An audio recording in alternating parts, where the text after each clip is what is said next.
Welcome everyone, it's Aiden here, and today we head into one of the most exhilarating features in V Rising, Rift Incursions. Imagine battling hordes of vampires and monsters, uncovering hidden treasures, and testing your skills against some of the toughest foes in the game. If you've played Elder Scrolls Online, you might find similarities to Harrow Storms or Dolmens. Sounds epic, right? Stick around, because I'm going to show you how to conquer these challenges and reap incredible rewards. Let's go right into it. Rift Incursions are portals to the Shadow Realm, open through dark rituals involving blood crystals. When you enter one of these events, you'll face Dracula's Legion of Noctum, hordes of Draculing vampires and monsters. It's a battle for survival and power, and it's one you won't want to miss. To start a Rift Incursion, you'll need to locate and destroy the blood crystals connected to the main blood crystal in the center. These smaller crystals indicate the portal's location. Once you destroy them and defeat the enemies, you'll end the ritual. A good tip is to always be prepared with plenty of healing items and potions before you begin the incursion. Having a well-balanced team can also make a big difference, so consider teaming up with friends or guild members for these events. At the end of an incursion, you'll face a brutal imitation of a V-Blood carrier, known as Lesser or Primal Blood Souls. These are tiered based on the incursion's level, with Tier 1 and Tier 2 respectively. Defeating and feeding on these souls will destroy the blood crystal and complete the Rift Incursion. Make sure to pay attention to the enemy's attack patterns and weaknesses. Using the right attacks can turn the tide of battle in your favor. There are two tiers of Rift Incursions. For Tier 1, it's recommended to be at least level 57, and for Tier 2, you should be at least a level 83. Tier 2 incursions are more challenging, with more elite Draculine being summoned. Preparing for these events involves not only leveling up, but also upgrading your gear and abilities. Make sure your weapons are up to date and that you've crafted the best armor available. Before we get into the rewards and the specific blood souls you can encounter, if you're enjoying the video and want more V Rising content, be sure to hit that like button and subscribe to the channel. It really helps me out and keeps you updated with all my latest videos. Thanks for the support.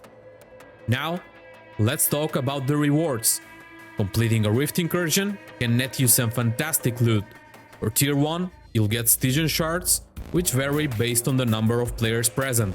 You also have a high chance of obtaining Tier 2 jewels, study blueprints, and rare weapon shards. Keep in mind that the more players you have, the tougher the enemies, but the rewards scale accordingly, so a larger group can potentially earn better loot. For Tier 2 incursions, the stakes and rewards are higher. You'll get greater Stygian Shards, again varying with player count. The chances for Tier 2 jewels increase, and you might even score some Tier 3 jewels and Athenium blueprints. Plus, there's a chance for rare weapon shards, epic weapon shards, and even legendary artifact shards. These high-tier rewards can significantly boost your character's power, so always aim for completing these incursions whenever possible. Next, let's go over the blood souls. Lesser blood souls include bosses like Rufus the Foreman, Hilly the Frost Archer, and Gorswine the Ravager. These are tough fights, but the rewards are worth it. Each blood soul has unique abilities and attack patterns, so studying them beforehand can give you a strategic advantage. Primal blood souls are even more challenging, featuring formidable foes such as Leandra the Shadow Priestess, Bane the Shadow Blade, and Frostmaw the Mountain Terror. Defeating a primal blood soul not only gives you powerful loot, but also refills 5 liters of your current blood pool and boosts your soul shard durability by 500. Remember to exploit their weaknesses and utilize your environment during these battles. Sometimes using obstacles and terrain can provide crucial cover or strategic positions. Let's talk more about Stygian Shards and Greater Stygian Shards, two essential resources in V Rising. Stygian Shards are commonly found in Dracula's Demise and the Ruins of Mortium, and they are rewarded from Tier 1 Rift Incursions. Stygian Shards are used for summoning Blood Elementals, Blood Harpies, and Blood Treants at the Stygian Summoning Circle. Additionally, Stygian Shards can unlock passive abilities like Blood Spray and Chaos Kindling at the Altar of Stygian Awakening. These abilities can provide significant boosts to your combat effectiveness, so investing in these upgrades is a smart move.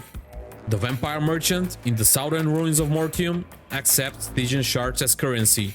In exchange, you can get rare Ancestral Weapon Shards used to craft rare weapons at an Ancestral Forge, with random attributes generated once purchased.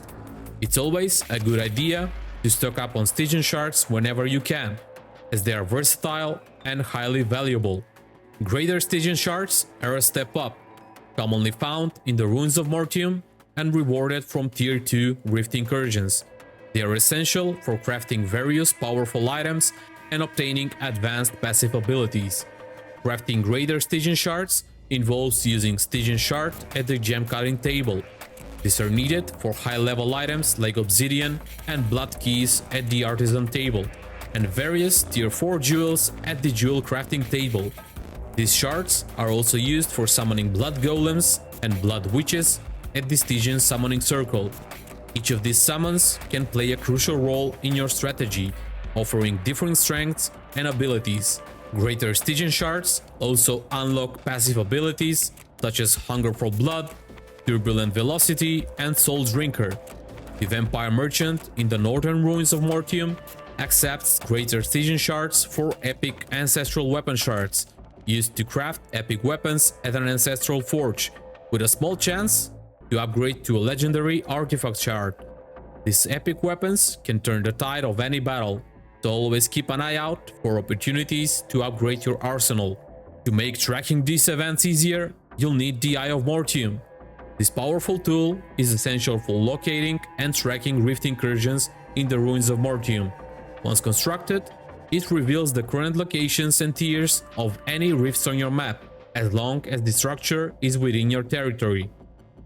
This can save you a lot of time and effort, making it easier to plan your incursions. To craft the Eye of Mortium, you'll need 4 iron ingots, 4 square stones, and 20 scrolls. These materials might take some time to gather, but the payoff is well worth it for the strategic advantage it provides. Now, let's talk about the Ruins of Mortium. It is a key area for Rift Incursions, located at the far east of Vardoran, east of Dunley Farmlands, south of the Cursed Forest, and north of the Hallowed Mountains. It is a region that's shrouded in clouds, meaning sun exposure isn't a concern unless you use bat form. This ancient domain of eternal night is now disrupted by Dracula's Legion. Here, you can find valuable resources like Stygian Shards, Greater Stygian Shards, Grave Dust, Curse Stone, Exquisite Hearts, Thick Hide, and regular gems. Exploring this area thoroughly can yield great rewards, so take your time and be thorough. The Ruins of Mortium is divided into several key areas, each with its own significance for incursions. There's the Ruins of Mortium Waygate, an old vampire waygate suitable for teleportation. There are 3 in the region, providing crucial travel points. Other notable areas include the Ancient Sacrificial Site, Frozen Lake Ruins, Vampire Cemetery, and Vampire Village Ruins, all of which are prime spots for incursions. The North Fortress Ruins, home to General Valencia the Depraved, and the South Fortress Ruins, the only place outside incursions where you can find Stygian Shards, are also critical locations. Each of these areas offer unique challenges and rewards, so exploring them all is a key to mastering Rift Incursions. In the West Fortress Ruins, you'll encounter more of Dracula's forces, while Dracula's castle courtyard and garden, now reawakened, are areas where you can find Greater Stygian Shards and high-level enemies dropping Bat Hide. These areas are particularly challenging, so make sure you're well prepared before venturing in. Finally, Dracula's castle itself, once the center of an empire, now stands as a formidable challenge. Here, you'll face Dracula the Immortal King, and the desolate halls are filled with dark presence waiting to be unleashed. Defeating Dracula is no small feat, but the rewards are well worth the effort. And that's a wrap on Rift Incursions and the Ruins of Mortium in V-Rising. These events and locations offer incredible challenges and rewards, perfect for those looking to push their limits in the game. So, get out there, gather your materials, craft the Eye of Mortium, and conquer the Rift Incursions.